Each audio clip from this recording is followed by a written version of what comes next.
Hello everyone, today we will talk about how to fix or how to solve the problem of update on PowerPoint.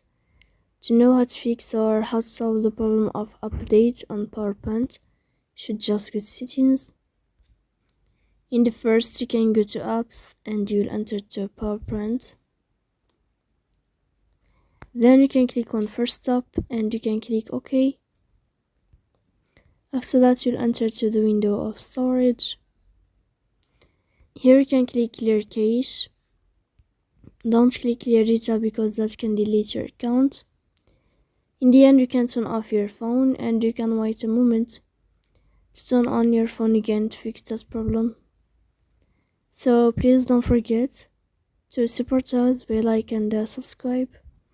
See you next time in another video, and thank you for your attention and your watching.